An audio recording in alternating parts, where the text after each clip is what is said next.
राजा कृष्णदेव राय के दरबार में तेनालीराम की बुद्धि और चतुराई के किस्से काफ़ी मशहूर थे। यही वजह थी कि राजगुरु के साथ साथ राज्य के कई ब्राह्मण तेनालीराम को पसंद नहीं करते थे। वे समझते थे कि निम्न श्रेणी का ब्राह्मण होते हुए भी वह अपने ज्ञान से उन्हें नीचा दिखाता रहता है। इसी कारण सभी ब्राह्मणों ने मिलकर तेनालीराम से बदला लेने की सोची और राजगुरु के पास पहुंच गए। सभी ब्राह्मण जानते थे कि उनकी तरह राजगुरु भी तेनालीराम को पसंद नहीं करते, इसलिए राजगुरु उनके इस काम में मदद जरूर करेंगे। सभी ब्राह्मणों ने राजगुरु को अपने मन की बात बताई और मिलकर तेनालीराम से बदला लेने की एक योजना बनाई। उन्होंने सोचा क्यों न तेनालीराम को शिष्य बनाने का बहाना किया जाए। शिष्य बनाने के नियमानुसार शिष्य बनने वाले व्यक्ति के शरीर को दागा जाता है। इस तरह उनका बदला भी पूरा हो जाएगा और बाद में वह सभी उसे निम्न श्रेणी का ब्राह्मण बताकर शिष्य बनाने से इनकार कर देंगे। इससे वो सभी तेनालीराम को नीचा भी दिखा पाएंगे। फिर क्या था, अगले ही दिन राजगुरु ने तेनालीराम को अपना शिष्य बनाने की बात बताने के लिए अपने घर बुलवाया। राजगुरु के निमंत्रण पर तेनालीराम राजगुरु के घर पहुंच गया और उसे बुलाने का कारण पूछा। राजगुरु ने कहा, तुम्हारी बुद्धि और ज्ञान को देखते हुए मैं तुम्हें अपना शिष्य बनाना चाहता हूँ।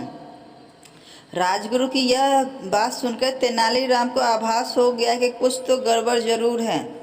उसने राजगुरु से पूछा, आप मुझे शिष्य कब बनाएंगे? राजगुरु ने कहा, मंगलवार का दिन इस शुभ काम के लिए सही रहेगा। राजगुरु ने नए कपड़े देते हुए कहा, तेनालीराम, मंगलवार को तुम यह नए कपड़े पहनकर आना। अब तब मैं तुम्हें अपना शिष्य बना लूँगा और साथ ही तुम्हें 100 सोने के सिक्के भी दिए जाएंगे। राजगुरु की बात सुनकर तेनालीराम ने कहा, ठीक है, फिर मैं मंगलवार को सुबह आपके घर आ जाऊंगा। इतना कहकर तेनालीराम घर चला आया। राजगुरु को तेनालीराम ने बिल्कुल भी आवाज़ नहीं होने दिया कि उसे अब उनकी बात पर कुछ संदेह हो रहा है। घर आकर तेनालीराम ने सारी बात अपनी पत्नी को बताई। सभी बातें सुनने के बाद तेनालीराम की पत्नी बोली, आपको राजगुरु की बात नहीं माननी चाहिए थी। इससे राजगुरु की जरूर कोई चाल होगी, क्योंकि बिना किसी मतलब के राजगुरु कोई काम नहीं करता है। पत्नी के मुंह से यह बात सुनकर तेनालीराम कहता है, कोई नहीं, राजगुरु को तो मैं देख ही लूँगा। तेनालीराम ने अपनी पत्नी से कहा, मुझे पता चला है कि कुछ दिन पहले कोई ब्राह्मण राजगुरु के घर कोई सभा करने गए थे। उन ब्राह्मणों में सोमदत्त नाम का ब्राह्मण भी गया था। सोमदत्त को मैं अच्छी तरह जानता हूँ। वह बहुत ही गरीब है और उसके घर की रोटी पानी भी मुश्किल से चलती है। ऐसे में अगर मैं उसे कुछ सोने के सिक्के दूंगा तो संभव है कि वह मुझे उस सभा में हुई सभी बातें बता देगा और मैं जान पाऊंगा कि आखिर राजगुरु के दिमाग में क्या चल रहा है। इतना कहते हुए तेनालीराम उठकर सोमदत्त के घर चला जाता है। सोमदत्त के हाथ में 10 सोने के सिक्के रखते हुए तेनालीराम उस सभा में हुई सभी बातों के बारे में बताने को कहता है। पहले तो सोमदत्त कुछ भी बताने को तैयार नहीं होता, लेकिन कुछ देर मनाने के बाद वह 15 सोने के सिक्कों के बदले सब कुछ बताने को तैयार हो जाता है। राजगुरु द्वारा तैयार की गई इससे बदला लेने की पूरी योजना जानने के बाद तेनालीराम राजगुरु को सबक सिखाने के लिए विचार करने लगता है। फिर मंगलवार के दिन तेनालीराम राजगुरु द्वारा कि दिए गए कपड़ों को पहनकर राजगुरु के घर शिष्य बनने के लिए पहुंच जाता है।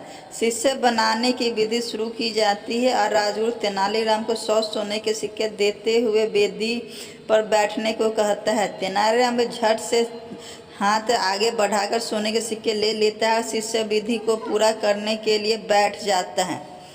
तभी राजगुरु इशारा देकर सभी ब्राह्मणों से शंख और लोहे के चक्र को गर्म करने के लिए कहते हैं, ताकि विधि पूरी होने पर उसे तेनालीराम को दाग सके। विधि आदि ही पूरी हुई थी कि अचानक तेनालीराम दिए गए 100 सिक्कों सोने के सिक्कों में से 50 सोने के सिक्के राजगुरु पर फेंकता है और वहाँ से भाग खड़ा होता है। तेनालीराम को भागता देख राजगुरु और उनके साथी ब्राह्मण भी तेनालीराम के पीछे पीछे भागने लगते हैं। बचने की कोई स्थिति न दिखाई देने पर तेनालीराम सीधे भागता हुआ राज दरबार पहुंच जाता है। वहां पहुंचकर तेनालीराम राजा कृष्णदेव राय को बताता है, राजगुरु ने मुझे शिष्य बनाने का निमंत्रण दिया था, मगर मुझे तब याद नहीं रहा कि मैं निम्न श्रेणी का ब्राह्मण हूँ जो राजगुरु का शिष्य नहीं बन सकता। जब यह बात मुझे याद आई तब तक आधी विधि पूरी हो चुकी थी, इसलिए मैं राजगुरु द्वारा दिए गए 100 सोने के सिक्कों में से 50 सोने के सिक्के वापस करते हुए वहां से भाग आया। फिर भी राजगुरु मुझे जानबूझकर दागना चाहते हैं, जबकि वास्तविकता में मैं उनका शिष्य बन ही नहीं सकता। जब राज दरबार में राजगुरु पहुंचे तो राजा ने उनसे इस बारे में पूरी बात पूछी। तब राजगुरु ने अपना असली मंतव्य छिपाते हुए राजा से कहा, मुझे भी बिल्कुल याद नहीं था कि तेनालीराम निम्न श्रेणी का ब्राह्मण है। इस पर राजा बोले, तब तो तेनालीराम को उसकी ईमानदारी का इनाम दिया जाना चाहिए। इतना कहते हुए राजा ने तेनालीराम को इनाम के रूप में 1000 सोने के सिक्के भेंट किए।